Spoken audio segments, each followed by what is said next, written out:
Good morning, friends around the world. Today I'd like us to continue our new series of meditations inspired by a book written by Zen master Thich Nhat Hanh titled Love Letters to the Earth. It's my intention for us to move back and forth between his writings and the body, mind, and spirit meditations we've already been doing, as well as other readings from time to time. Today's meditation is titled The Highest Form of Prayer. We can feel a tremendous sense of awe and wonder at the immense energy of the universe, and we may be tempted to believe it was created by a human like God. Impressed by the powerful forces of nature, we often imagine there is a God behind the raging storms, a God of thunder, a God of rain, a God of controlling the rise and fall of the tides. It's easy to think that this highly creative force could have a human form. However, I don't think God is an old man with a white beard sitting in the sky. God is not outside of creation. I think God is on earth, inside every living being.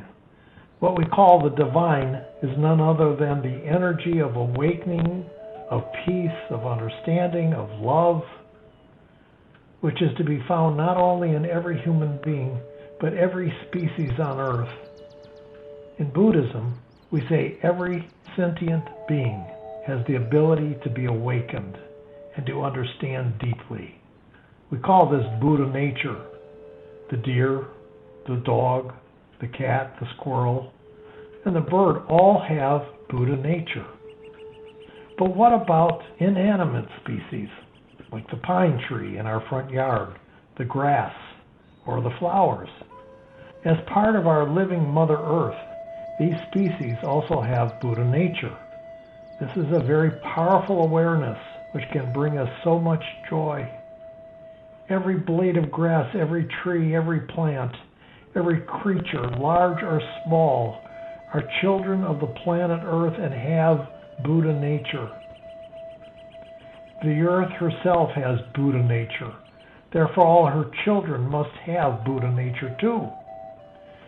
As we are all endowed with Buddha nature, everyone has the capacity to live happily and with a sense of responsibility toward our mother, the earth. In the Bible, Jesus says, I am the Father, and the Father is in me. The Buddha also taught that we are all part of each other. We aren't separate entities. The Father and the Son aren't entirely the same, but they aren't completely different either. One is in the other. When we look into our own bodily formation, we see Mother Earth inside us. And so the whole universe is inside us too. Once we have this insight of interbeing, we can have real communication with the earth. This is the highest possible form of prayer. To worship the earth is not to deify her or believe she is any more sacred than ourselves. To worship the earth is to love her, to take care of her, to take refuge in her.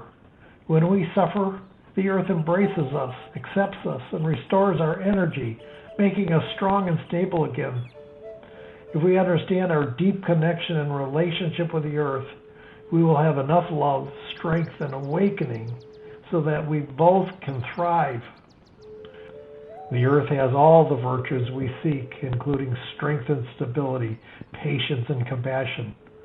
She embraces everyone. The earth is right here.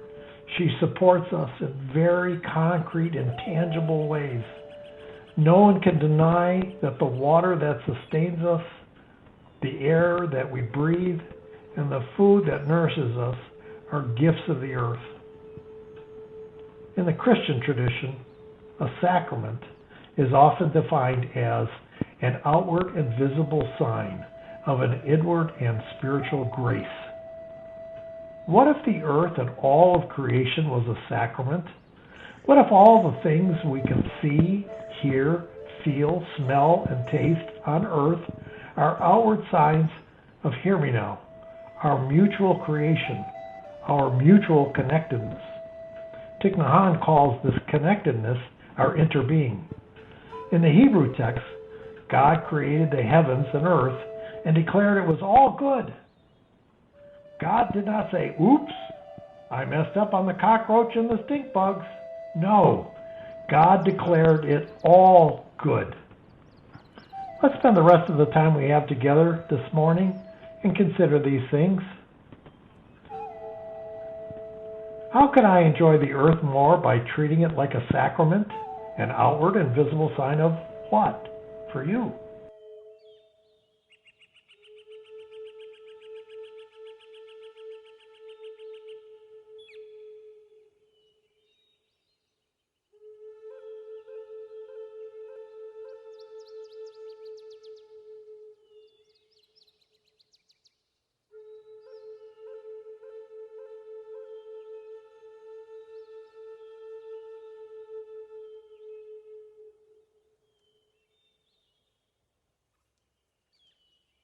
Think of 3 things your senses love about the earth.